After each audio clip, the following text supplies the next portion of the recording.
আলাইকুম ওয়া রাহমাতুল্লাহি ওয়া বারাকাতুহু। ব্রাদার ইন ইসলাম, আপনাদের সম্নিকটে আজকে আলোচনা করব যে জশ্নে ঈদে মিলাদুন নবী অর্থাৎ 12 রবিউল আউয়ালের দিনে নবীর আগমনের খুশিতে জলসা করা, মেহফিল করা হাদিসের মধ্যে জায়েজ আছে না নাই। কারণ আজ বর্তমান সমাজে কিছু জুল খাওয়াইসরার বংশধর বেরিয়েছে, যারা মানুষের মধ্যে ঝামেলা সৃষ্টি করার জন্য উঠে পড়ে লেগে আছে। তা মুসলমান, আমি আপনাদের সম্মুখে আজকে প্রমাণ করব আলহামদুলিল্লাহ, হাদিস খুলে দেখিয়ে দেবো যে মিলাদ আপনার নবীর আগমন দিবসে জলসা করা জায়েজ। আর শুধু জায়েজ নয়, প্রমাণ করব যে সুন্নাতে নবী, সুন্নাতে সাহাবা। আর অডিয়েন্স যারা আছেন তিনাদের কাছে আমার একটা রিকোয়েস্ট, যে এই ভিডিওটি বেশি বেশি করে শেয়ার করে ওই সমস্ত ওয়াহাবিদের কান পর্যন্ত পৌঁছে দিবেন যে সমস্ত কাঠমুল্লারা বলে যে মিলাদুন নবীতে জলসা করার কোনো দলিল নাই। তো মুসলমান, আজ আলহামদুলিল্লাহ আপনাদেরকে প্রমাণ করে দেব আর কিতাব খুলে দেখিয়ে দেব। তো হাদিস দেখিয়ে দেওয়ার পর যদি কেউ অস্বীকার করে আপনার কাছে, আমি হাদিস দেখাবো, তারপরে যদি কেউ লামাযহাবি আহলে হুদিস যদি বলে না হাদিসের মধ্যে নাই, হারাম বিদআত, তো জেনে নেবেন ওর শরীরের মধ্যে জুল খাওয়াইসরার রক্ত বইছে, যার জন্য সে মানতে পারে না। তো আপনাকে হাদিস দেখায়, এই দেখেন জগৎ বিখ্যাত কিতাব, কিতাবটির নাম হচ্ছে নাসাই শরীফ। এই কিতাব লামাযহাবি, ওয়াহাবি, দেওবন্দি, আরাজি, ফারাজি, ভূতবন্দি, ছাপড়াবন্দি সকলে মান্য করে। এই নাসাই শরীফ আপনার কেউ কোনো লামাযহাবে পড়ে না তা নয়, সকলে মাদ্রাসাতে পড়ানো হয়। যে সিহাসিত তার 6টি কিতাব বলে, বুখারী, মুসলিম, তিরমিজি, আবু দাউদ, নাসাই, ইবনে মাজাহ, তার মধ্যে একটির নাম হলো নাসাই শরীফ। এই নাসাই শরীফ থেকে প্রমাণিত। মুসলমান, হাদিস পড়া যে খুব কঠিন, পায় না কেন? তো এই দেখেন জাবার যে পেশ জজম হাদিসের কিছু নাই। মুসলমান, পড়াও খুব মুশকিল। এই পড়ার জন্য 12 বছর গ্রামার পড়তে হয়। তাই নাসাই শরীফ দেখেন দ্বিতীয় খণ্ড 500, নাসাই শরীফ দ্বিতীয় খণ্ড পৃষ্ঠা নাম্বার 264, নাসাই শরীফ দ্বিতীয় খণ্ড 264 পৃষ্ঠা, আপনার হাদিস নাম্বার হচ্ছে 5441। নাসাই শরীফ দ্বিতীয় খণ্ড 264 পৃষ্ঠা, হাদিস নাম্বার 5441, লাইন নাম্বার হচ্ছে 17, 18, 19, 20। আপনার এখানে হাদিস লিপিবদ্ধ আছে, আন আবি সাঈদ আল খুদরি রাদিয়াল্লাহু আনহু قال قال رسول الله قال معاويه ان رسول الله صلى الله عليه وسلم خرج على حلقه يعني من اصحابه فقال ما اجلسكم قالوا جلسنا ندعو الله ونحمده على ما هدانا لدينه ومن علينا بك قال الله ما اجلسكم الا ذلك قالوا الله ما اجلسنا الا ذلك قال اما اني لم استحلفكم تهمه لكم وانما اتاني جبرائيل عليه السلام فأخبرني إن الله عز وجل يباهي بكم الملائكة। এই হাদিসের মধ্যে লিপিবদ্ধ আছে আপনার আবু সাঈদ খুদরি থেকে বর্ণিত। তিনি বলেন যে হযরতে মুআবিয়া রাদিয়াল্লাহু তাআলা আনহু তিনি ইরশাদ করেন, ইন্না রাসূলুল্লাহ সাল্লাল্লাহু আলাইহি ওয়াসাল্লাম খারাজা আলা হালকাতিন, একদা দয়ার নবী, মায়ের নবী নিজের বাড়ি থেকে বের হয়ে একটা মাহফিলে উপস্থিত হলেন। মাহফিলটা কিসের? ইয়ানি মিন আসহাবিহি, নবী পাকের সাহাবীদের মাহফিল। অর্থাৎ একটা মাহফিল চলছে, আলোচনার মাহফিল চলছে, সেই মাহফিলের মধ্যে আমার রাসূল উপস্থিত হলেন। উপস্থিত হওয়ার পরে কি করলেন? মা আজলাসাকুম, অর্থাৎ আল্লাহর নবী বলছেন, ও আমার সাহাবারা, এই মাহফিলটা তোমরা কেন করেছো? সাহাবায়ে কেরাম একটা মাহফিল করেছেন, সেই মাহফিলে নবী মুস্তাফা আসার পরে বলছেন, এই মাহফিলটা কেন করেছো?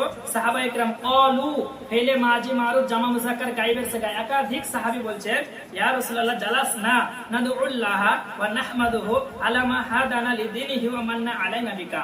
অর্থাৎ সাহাবায়ে কেরাম বললেন, ইয়া রাসূলুল্লাহ, আমরা এই মাহফিলটি করেছি দুইটা কারণে। তার মধ্যে একটা কারণ হলো এই আল্লাহ পাক, আমরা আল্লাহর শুকরিয়া আদায় করব। তার মধ্যে একটা কারণ, আল্লাহ আমাদেরকে দুইটি বড় বড় জিনিস দিয়েছেন। তার মধ্যে একটা হলো আল্লাহ পাক আমাদেরকে দ্বীনে ইসলামের জন্য হেদায়েত দিয়েছে, আর দ্বিতীয়টা কি? আমান্না আলাইনা বিকা। সাহাবায়ে কেরাম বলছে, ইয়া রাসূলুল্লাহ, আপনাকে পাঠিয়ে আমাদের প্রতি বড় ইহসান করেছে, এই ইহসানের শুকরিয়া আদায় করার জন্য আমরা মাহফিলটি করেছি। তো বোঝা গেল নবীর আগমন দিবসে জলসা করা সাহাবীদের সুন্নাত। তো সাহাবায়ে কেরাম কিসের জন্য করলেন? সাহাবায়ে কেরাম বলছে, ইয়া রাসূলুল্লাহ, মান্না আলাইনা বিকা, আপনাকে পাঠিয়ে আমাদের প্রতি ইহসান করেছে, এই ইহসানের শুকরিয়া আদায় করার জন্য মাহফিলটা করেছি। এবার আপনারা বলেন তো, নবীকে পাঠিয়ে আল্লাহ কোন দিন ইহসান করেছেন? উঠান পবিত্র কোরআন শরীফ সূরা আলে ইমরান আয়াত নাম্বার 164, সূরা আলে ইমরান আয়াত নাম্বার 164 এর মধ্যে আল্লাহ পাক বলছেন, লাকাদ মান্নাল্লাহু আলাল মুমিনিনা ইদ বাআসা ফীহিম রাসূলাম মিন আনফুসিহিম, আল্লাহ পাক নিশ্চয় মুমিনদের প্রতি বড় ইহসান করেছে। ইহসান করেছে সেই দিন যেদিন তাদের মধ্যে আল্লাহ নবীকে পাঠিয়েছেন। তো নবীকে পাঠিয়ে আল্লাহ মুমিনদের প্রতি বড় ইহসান করেছে, আর ওই ইহসানের শুকরিয়া আদায় করার জন্য ওই নবী পাক সাহাবায়ে কেরাম নবীর আগমনের খুশিতে 12 রবিউল আউয়ালে জালসা করলেন। এবার আল্লাহর নবী দেখলেন, দেখার পরে কি বললেন? হাদিস দেখুন, নাসাই শরীফ 2য় খণ্ড 264 পৃষ্ঠা, হাদিস নাম্বার 5441। আল্লাহর নবী বলেছে, ক্বালা আল্লাহিমা আজলাসাকুম ইল্লা যালিক। এই হাদিসের মধ্যে নবী মুস্তাফা বলেন, সাহাবায়ে কেরাম তোমরা কি কসম করে বলতে পারবে যে তোমরা মেহফিলটা এই জন্যই করেছো যে আমার আগমনের খুশিতে করেছো, আমাকে পাঠিয়ে তোমাদের প্রতি ইহসান করেছে, এই জন্যই মেহফিলটা করেছো? তোমরা কি কসম করতে পারবে? সাহাবায়ে কেরাম বললেন, ক্বালু আল্লাহিমা আজলাসাকুম ইল্লা যালিক। ইয়া রাসূলুল্লাহ, আল্লাহর কসম, খোদার কসম, আমরা আপনার খুশিতেই মেহফিলটা করেছি। তারপর আল্লাহর নবী বললেন, ও আমার সাহাবায়ে কেরাম, আমি তোমাদেরকে কসম দিচ্ছি এই জন্য না যে তোমাদের প্রতি আমার সন্দেহ হচ্ছে। অর্থাৎ নবী মুস্তাফা বলেন, ও আমার সাহাবায়ে কেরাম শোনো, এখনই জিবরিল আলাইহিস সালাম এসে আমাকে সুসংবাদ দিলেন, তোমাদের এই মেহফিলটা, এই জালসাটা আল্লাহ পাক এত বেশি পছন্দ করেছে যে তোমাদের প্রত্যেকের প্রশংসা আল্লাহ তাআলা নিজের শান মোতাবেক ফেরেশতাদের মধ্যে করছেন। তো বোঝা গেল নবীর আগমন দিবসে জালসা করা জায়েজ। তো হাদিস পাই না, তো মানুষকে বলছে হারাম। আরে ভাই, হাদিস না পেলে হারাম কেন বলবা? হাদিস না পেলে যারা বড় বড় আলেম তাদেরকে জিজ্ঞাসা করো, কারণ একটা মানুষ তো সব পেতে পারে না। আমি আপনাকে হাদিস শোনাচ্ছি, আমি যে সব জানি তা তো নয়। আমি পড়াশোনা করেছি, হাদিস তাতে বলছি, এখনো পড়ছি আলহামদুলিল্লাহ আপনাদের দোয়াতে। আমি যদি কোনো জায়গায় আমার কোনো জিনিস ডাউট লাগলে আমি আমার উস্তাদদেরকে, যারা আমার থেকে বড় আছে, আমার বন্ধুদেরকে জিজ্ঞাসা করি, তারপরে মানুষের সামনে বলি। তো একটা মানুষ সব জানতে পারে না ভাই, যদি না জানো তো আমাদের সঙ্গে কন্ট্যাক্ট করো, আলহামদুলিল্লাহ কিতাব খুলে চোখে আঙুল ভরে দেখে দেবো। মানুষকে বেঈমান করিও না। মুসলমান, মিলাদুন নবী জায়েজ। আরেকটা আপনাকে দেখিয়ে দিই, মিলাদুন নবী প্রসঙ্গে দেখেন তিরমিজি শরীফ, জামে তিরমিজি 76 কিতাব। এই কিতাব না পড়লে সব মানুষের পড়ানো হয়। এই কিতাব তিরমিজি শরীফ 2য় খণ্ড 202 পৃষ্ঠা, লাইন নম্বর 19 এবং 20 এর মধ্যে ইমাম তিরমিজি বাব পেতে দিয়েছেন, বাবু মা জাআ ফি মিলাদিন নবী সাল্লাল্লাহু আলাইহি ওয়াসাল্লাম। কারণ ইমাম তিরমিজি জানেন, কিছু আপনার মূর্খ জাহিল 2025-এ আপনার জন্ম নেবে, ওয়াহাবি জন্ম নেবে, হাজার ওয়াপা পড়াবে, যারা সুন্নিদের উপরে হারামের ফতোয়া দিবে। তাই ইমাম তিরমিজি বাব কায়েম করে দিলেন, বাবু মা জাআ ফি মিলাদিন নবী সাল্লাল্লাহু আলাইহি ওয়াসাল্লাম। কোন ওয়াহাবি যদি আরো হাদিস পড়তে পারবে না, তো যদি কানা হয় কমপক্ষে, কানে যদি শুনতে পায় কোনো ওয়াহাবি, তো এই বাবটা শুনে মিলাদুন নবী জায়েজ, এই দলিলটা যেন সে পেয়ে নেয়। তাই মুসলমান এই সমস্ত হারামখোর জাহান্নামী কুকুর থেকে নিজের ঈমান বাঁচাবেন। আল্লাহর নবী বলেছেন, কিয়ামতের পূর্বে কিন্তু জাহিল মিথ্যুক ব্যক্তি বেরোবে, এমন ফতোয়া দিবে না তোমরা শুনেছো না তোমাদের বাপ দাদা শুনেছে।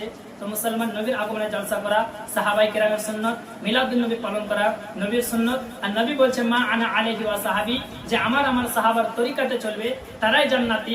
সুন্নিরা না মিলাদুন নবী পালন করে, সুন্নিরাই জান্নাতি। আর যারা বেদাতের ফতোয়া দেয়, জেনে রাখবেন যে তারাই হচ্ছে জাহান্নামী। এই সমস্ত জাহান্নামী ফিরকা থেকে আল্লাহ পাক মুসলমানের ঈমানকে হেফাজত করুন। ওয়া মা আলাইনা ইল্লাল বালাগ।